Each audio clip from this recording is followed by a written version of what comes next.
Guys, as always, if you're ever in need of any new gaming peripherals, I'm talking mice, keyboards, headsets, mouse pads, racing sim gear, go ahead and use the link provided below to Logitech G.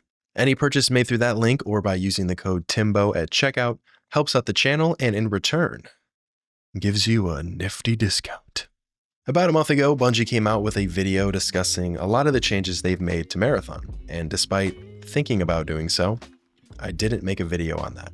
And now yesterday, at the time of writing this, they released another video, this one going over the various shells as they call them. Now back in November, I made a video on Marathon and outlined all the things that I wanted to see changed in the final release of the game, as well as what I thought Bungie could realistically do in that time frame to increase the chances of this game being successful.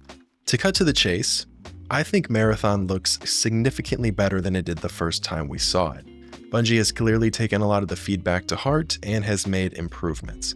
I went from being excited for Marathon to underwhelmed and disappointed to where I sit now, which I would call cautiously optimistic. Or, if nothing else, I am intrigued to see how this is going to pan out. To my surprise, in these last two developer documentaries, Bungie directly addressed most of the problems I had with the game that were outlined in that November video. But I still have some concerns I want to address. My first criticism of Marathon from that original reveal was its lack of an identity. I stated multiple times in my last Marathon video that the game felt like it was being made more so to follow this extraction shooter trend than anything else. Over the years, we've seen studios chase the looter shooter success Destiny had. We've seen and still see studios chase the battle royale success of Fortnite. These are not inherently bad things in my opinion. It's certainly fine to use the success of other games and other mediums as inspiration, or to simply want to take a crack at the same thing. I would argue every creative thing ever made takes inspiration from something anyway. And from a business standpoint, removing the creative aspect of video game making for a second, which I know is something that some people already don't like the idea of, but it's the reality.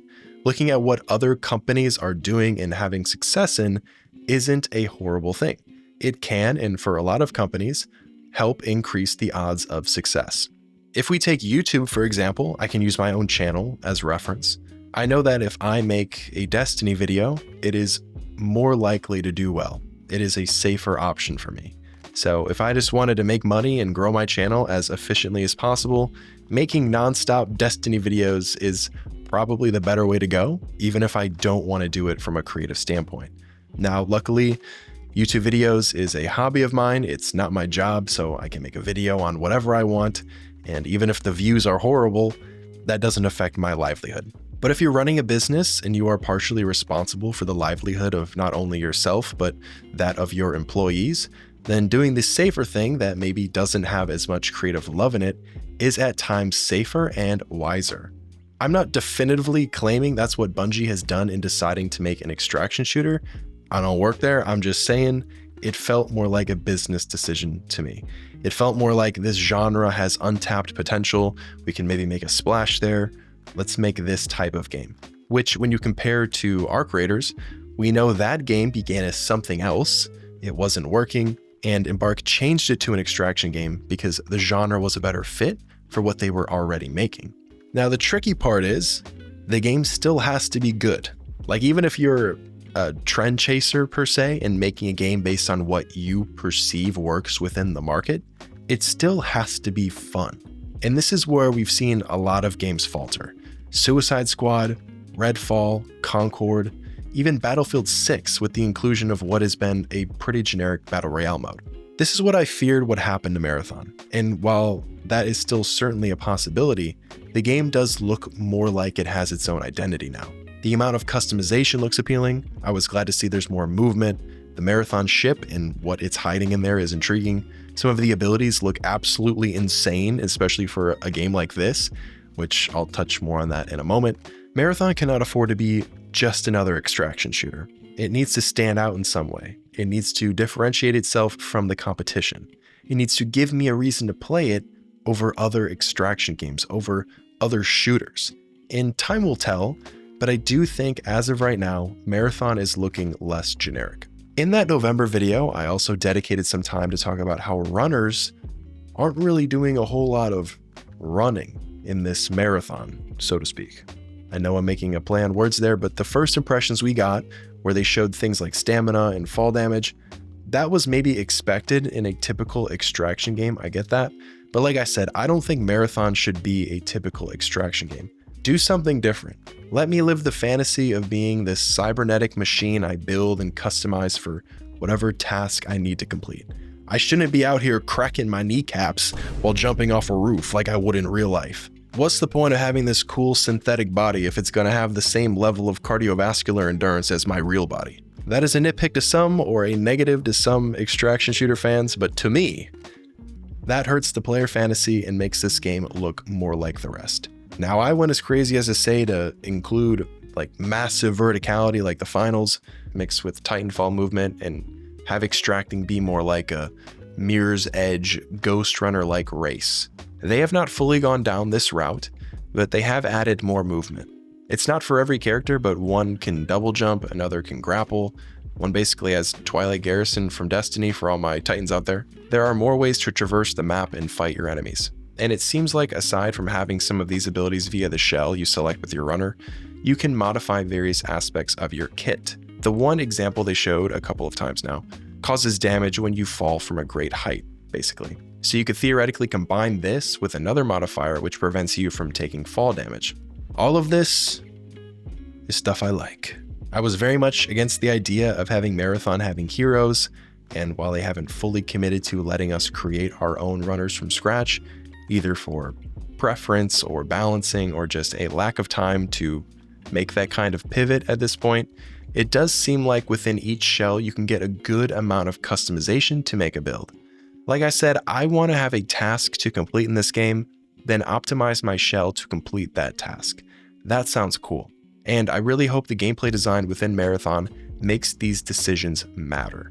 I want my character customization choices to matter in gameplay, whether I'm fighting other players or AI, or trying to avoid combat altogether. So this is all great in theory and on paper, and certainly a step in the right direction, but we'll have to actually play it in order to find out. Because the elephant in the room, especially with some of these abilities, is going to be balancing. If you are watching this and not a Destiny player, or haven't touched the game in a long time, then allow me to fill you in. Over the past couple of years, Bungie has had a screw it, you could say, mentality when it comes to balancing things in Destiny. Your Guardian these days is absurdly powerful. If something in Destiny is overpowered, Bungie doesn't nerf that thing.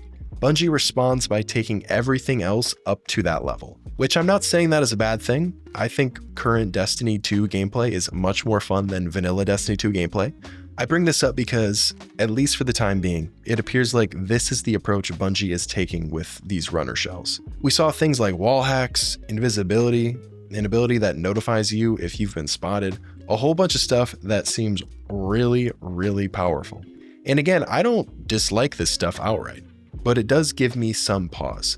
Destiny has gotten away with this to a degree because it's mainly a PvE game at this point, but Marathon is mostly a PvP game, and despite the massive and more casual appeal of something like Arc Raiders, extraction shooters do tend to lean more on the competitive PvP side of things. Balancing matters in all multiplayer games, obviously, but I think in ones like these, it perhaps matters even more. So I'm personally happy they're going this route and adding a bunch of crazy, cool, fun customization and build options, but with that does come an emphasis on balancing this thing the right way. I also want to take some time to call out the visual improvements. The game hasn't fully leaned into the realism like I initially hoped it would, but given the timeline remaining until release, that was very unlikely to actually happen. What we've gotten instead is a noticeable improvement in the visual quality on a lot of these assets. There looks to be better use of reflective materials and depth in the environments. A lot of people, myself included, really didn't like how flat Marathon looked in its original reveal, and while I think some assets still look kind of bad, like sometimes they show these smoke clouds which look like a perfect sphere, but overall it looks better. It looks way less plastic. The foliage and water looks better. If you weren't a fan of Marathon's distinct, colorful, kind of minimalistic art style to begin with, Nothing they've done here is really going to change that. However, I do think the changes that have been made are for the better and have appealed to people like myself that liked the original art style, but felt graphically it lacked a lot of the detail and atmosphere it needed to fit this universe. I really like how they leaned more into it being dark. Obviously, the colors are very vibrant and all that, but Marathon, at least this modern version, contrasts really well with the almost horror-tinged world. Also a small change, but them adding blood from the trailers? Thank you. The addition of having the dead bodies decay and being able to use that as a mechanic to tell how long that body has been there, that was an excellent idea. Both of these things are a massive improvement over the yellow particle effects and backpack we had before. And then there are some other small but welcome additions that you felt were going to happen regardless, but are still worth mentioning. We don't know a ton about the Marathon ship, but the small glimpse and general overview of it was much better than them just basically keeping it all a secret. I'm curious to know what these world events are they talked about briefly. They could either be extremely cool or very basic, we'll see. Having more playlists available, proximity chat, the Rook shell is also a good idea. If they want to get bonus points from me, they should add the ability to sound like Rook over proximity chat when you're playing as it. I'm sure there are some other small things I'm missing here and there, but the point of this video isn't to report all of the changes and additions like the news. Like I said, most of the grievances I had with the game have been directly addressed. In some instances, fully addressed. In others, somewhat addressed. But they have all been touched upon in some way, which is encouraging. Now, despite all of this, I am still skeptical. I do wonder if it's too little too late when it comes to the overall perception of this game. First impressions mean so much, especially in the world of entertainment, when there is so much competing for your time. I think people that were hopeful for Marathon and found themselves underwhelmed are now happy with the direction Bungie has taken. The latest videos from Bungie do seem to have way more positive comments, but as far as the general gaming market, I just don't know. The art style isn't for everyone, the game type isn't for everyone, and that initial reveal was bad. I do think if Bungie came out with this out of the gate instead of what we got, a lot of that negativity would have been mitigated. I also think Bungie should lean more into these edited developer documentaries opposed to doing the live streams. Just a personal opinion there. It allows you to get your points across in a more formal, scripted manner that makes better use of people's time. Like the video on the shells is 9 minutes long and gets so much quality information across compared to an hour plus live stream where everyone is sitting on the couch. I'm not going to die on that hill, just my 2 cents. I know a lot of people have expressed that Arc Raiders' success is going to hurt this game, but I think the opposite can also be true. Arc Raiders may have opened the door for a lot of players to try extraction games, and those people may find they like Marathon better, either for the art style, the universe, the movement, the fact that it's first person, or some other metric. And as always, when there's competition, it forces both sides to continually evolve and improve, which should be a good thing for you if you're a fan of one of or both of these games. Marathon to me now sits in this category where I just want to play it. As someone that makes videos online, I was likely going to buy the game anyway to cover it, but if I detach myself from that for a moment and look at Marathon as a consumer, I would certainly try the open beta and then make my decision from there if I'm going to buy it. Marathon's release is only a couple of months away and it's going to cost $40.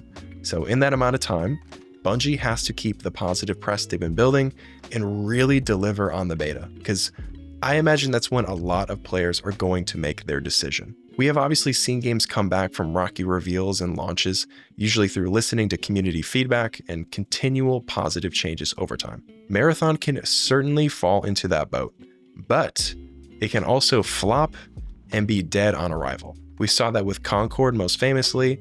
Most recently, Splitgate 2 was a huge flop, and Highguard, which was announced at the Game Awards, also didn't make the greatest first impression. I'm hopeful that Marathon will be good. I think they've gotten a lot of people to want to try the game at least, but the stain of that initial reveal will remain until people can get their hands on it. So until then, we will have to see.